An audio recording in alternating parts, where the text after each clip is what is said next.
एक इंपॉर्टेंट सवाल, स्पेशली उनके लिए जो कैंसर से ना तो डरना चाहते हैं ना कैंसर से मरना चाहते हैं। Why there is no heart cancer? Breast cancer होता है, लंग कैंसर होता है, कोलोन कैंसर से भी लोग मरते हैं, लेकिन हार्ट कैंसर नहीं होता।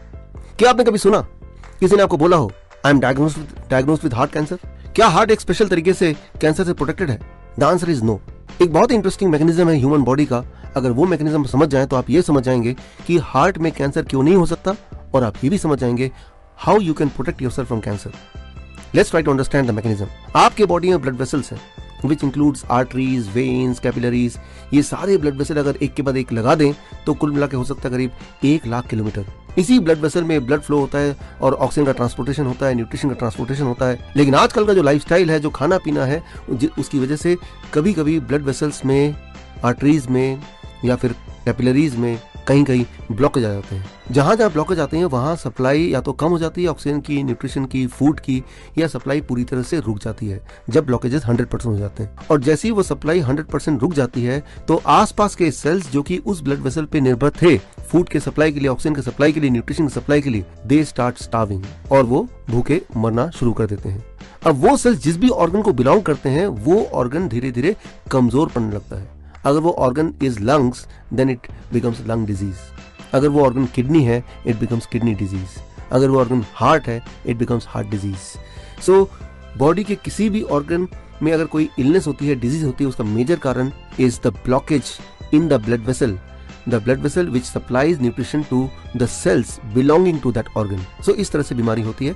और 80% केसेस में जब ब्लॉकेजेस होते हैं तो आसपास के सेल्स मरना शुरू करते हैं। लेकिन हम में से 20% ऐसे लोग हैं जिनके बॉडी में इसका ठीक उल्टा होता है कि ब्लड वेसल 100% ब्लॉक्ड हो गए और उसके आसपास के सेल्स दे स्टार्ट स्टार्विंग। वो उनको सप्लाई रुक गया ऑक्सीजन का, फूड का, न्यूट्रिशन का, लेकिन वो सारे सेल्स ने डिसाइड किया वी विल नॉट डाई, हम मरने नहीं वाले। रादर उन्होंने मिलकर एक षड्यंत्र रचा कि हम चोरी करेंगे फूड एंड न्यूट्रिशन आसपास के सेल्स से, आसपास के और ब्लड वेसल से। इस प्रोसेस को बोलते हैं मेडिकली एंजियोजेनेसिस। मतलब एक चोर रास्ता वो बनाते हैं वो सेल्स, क्योंकि उनको सप्लाई बंद हो जाता है, they make a new road, एक रास्ता बनाते हैं, एंजियोजेनेटिक पाथ बोल सकते हैं, और उस रास्ते से वो चोरी से न्यूट्रिशन एंड ऑक्सीजन चुराते हैं and they keep themselves alive. अब प्रॉब्लम यहाँ पे क्या है? प्रॉब्लम वही है जो चोरी के साथ होता है। मान लीजिए यूनिवर्सिटी का छात्र है और उसके पास पैसे नहीं है फीस भरने की, वो डिसाइड करता है मुझे किसी भी कीमत में पढ़ना है, पैसे जमा करने, फीस जमा करनी है। He decided to rob the bank, वो बैंक लूटने की ठानता है। अब वो बैंक लूटने जाता है, उसको सिर्फ 10,000 रुपए फीस की जरूरत है, लेकिन जब सामने खजाना देखेगा तो वो क्या करेगा?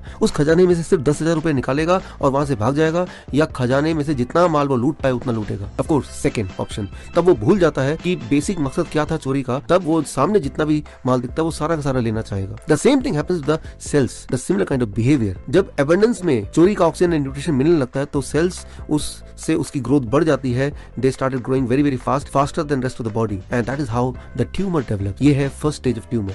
और एक स्टेज आता है जब ग्रोथ इतनी बढ़ जाती है कि वो जगह कम पड़ने लगता है। They start struggling for space, और ऐसे में वो उनमें से कुछ ट्यूमर सेल डिसाइड करते हैं माइग्रेशन, मीन्स ब्लड के through they will flow to other organ, और वहां जाके रहेंगे, और वहां भी उनका बिहेवियर यही होने वाला है कि चोरी के न्यूट्रिशन से वो उनकी ग्रोथ बढ़ने वाली है। They will become tumour in those organs. लेकिन हम में से ज्यादातर करीब 90% लोगों में एक मैकेनिज्म है जिसे कहते हैं इम्यूनो एडिटिंग। इस मैकेनिज्म को एक्सप्लेन करने के लिए मैं एक एग्जांपल ले रहा हूँ। इमेजिन कीजिए आपके घर में कोई डोर नॉक करता है और दरवाजा खोलते हैं तो सामने एक स्ट्रेंजर नजर आता है। वो आपको बोलता है कि मुझे एक रात यहाँ रुकने दीजिए, डॉक्टर विश्वरूप ने मुझे भेजा है। आप मेरे अच्छे दोस्त हैं, आपको लगता है कि भाई डॉक्टर विश्वरूप का दोस्त है तो मुझे उसकी हेल्प करनी चाहिए, लेकिन आप श्योर नहीं कि ये सच बोल रहा है कि झूठ बोल रहा है। तो आप क्या करेंगे? उसको ड्राइंग रूम में बिठाएंगे और चुपके से एक फोन मुझे लगाएंगे ताकि ये वेरीफाई हो जाए कि ये करेक्ट सही बोल रहा है कि नहीं। सो सिमिलर मैकेनिज्म होता है हमारे ह्यूमन बॉडी में कि जब भी ऐसा स्ट्रेंजर सेल्स किसी और ऑर्गन से माइग्रेट करता है किसी और दूसरे ऑर्गन पे, तो दूसरे ऑर्गन में एंट्री मिलने से पहले वो एक कंफर्मेटरी कॉल करता है जहां से ओरिजिनेट हुआ था वो cell, which is called as immuno editing. लेकिन मान लीजिए कि आप मुझे फोन लगाते हैं और फोन किसी कारण लगता नहीं है, तो अब क्या करेंगे? अब आप दुविधा में आप सोचेंगे कि चलो इसको मैं अपने घर में रहने देता हूँ एंड मैं कुछ देर बाद फोन लगाता रहूंगा, लेकिन फोन मिलता नहीं है। अगले दिन सुबह जब उठते हैं आप देखते हैं कि आपके घर में चोरी हो चुकी है, वो आदमी जो एक्चुअली चोर था और वो सारा सामान लेके भाग गया। The same thing happens with 10% of the people in the world कि उनके बॉडी में इम्यूनो एडिटिंग स्विच ऑफ होता है। इसका मतलब वो जो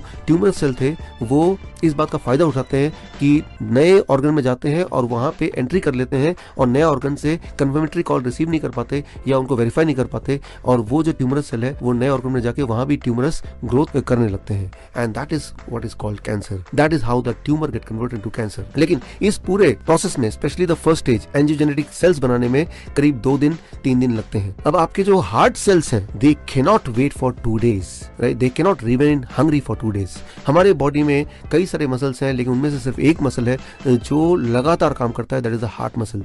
since the time you are born they have never taken rest, because of this they need more continuous supply of food and oxygen. इसीलिए उनको फूड ऑक्सीजन का सप्लाई 20 मिनट या उससे ज्यादा रुक जाए then the heart cell dies. So बोलने का मतलब यह है कि heart cell cannot wait for 2 days to get to develop angiogenetic vessels and before that only they die.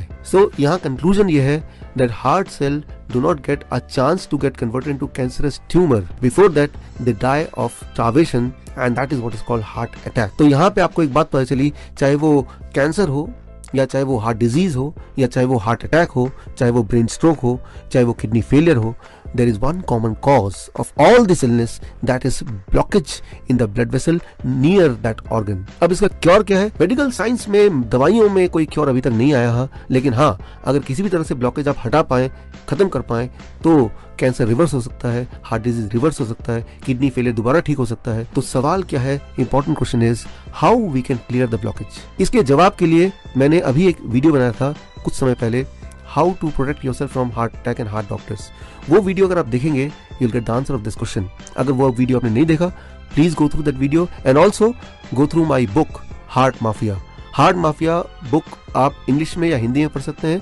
To order this book इस ईमेल आईडी पे जो स्क्रीन पे आ रहा है you can send a request. I will be happy to send you a free ebook Heart Mafia. Hope this video will help you in some way. This is Dr. Vishnu Rai Chaudhary. All the best. Thank you.